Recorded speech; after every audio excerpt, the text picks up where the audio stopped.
quelles sont aujourd'hui les priorités de l'ANAM et comment compte-t-elle accompagner le ministère de la Santé dans ce plan national 2025? Déjà, les priorités de l'ANAM s'inscrivent dans le cadre de ses missions. Et quand je parle des missions de l'ANAM, c'est bien évidemment les missions de régulation et d'encadrement technique de l'assurance maladie obligatoire. Et l'ANAM ne peut que s'inscrire dans le plan d'action 2025 du ministère de la Santé. Et vu aujourd'hui les défis que rencontre notre système d'assurance maladie ou de couverture médicale de base en général, à savoir l'extension de la couverture médicale de base aux travailleurs actifs non salariés, le défi de l'offre de soins, mais aussi le défi du financement.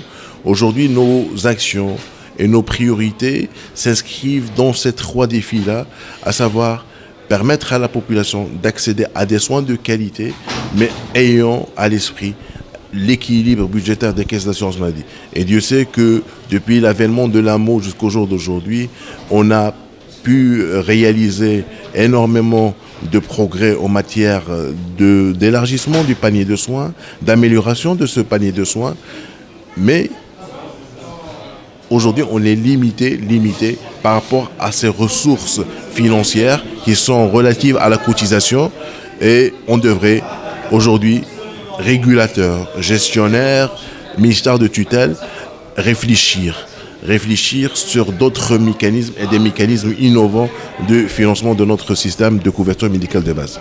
L'ANAM est le régulateur, a le rôle de régulateur. Aujourd'hui, il y a plusieurs chantiers qui sont ouverts. Je citerai à titre d'exemple la signature des conventions collectives qui devait se faire il y a une année, à la mise en place de cette agence du RAMED. Où en êtes-vous aujourd'hui concrètement sur la concrétisation de ces chantiers qui ont été lancés? Par rapport à la signature des conventions nationales ou la révision ou le renouvellement des conventions nationales. Comme vous le savez, la grande partie des conventions ont été signées en 2006. Ce processus a connu quelques difficultés pour qu'il soit concrétisé, mais je crois aujourd'hui, que ce soit le ministère de tutelle, l'ANAM, les organismes gestionnaires, les professionnels de santé, sont engagés à redynamiser ce processus. Certes, il y a quelques difficultés à dépasser, mais aujourd'hui, il y a cette volonté à ce qu'on dépasse et à concrétiser les conventions nationales.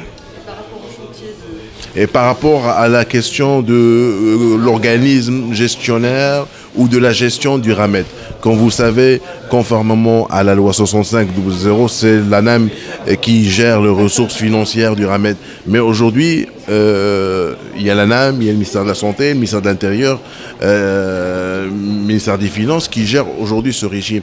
Et ce régime souffre aujourd'hui, il a un problème de gouvernance. Et l'orientation qui est aujourd'hui, c'est de mettre en place un organisme de gestion. D'ailleurs, ça a été cité par monsieur le secrétaire général, à ce que la mise en place d'un organisme gestionnaire de RAMED pour une meilleure gouvernance de ce régime et pour assurer la pérennité. Monsieur le secrétaire général a exprimé et a signalé à ce qu'il y a un projet de loi aujourd'hui qui devrait être soumis par rapport à la rentrée parlementaire prochaine. Donc, c'est bien cela. Merci à vous.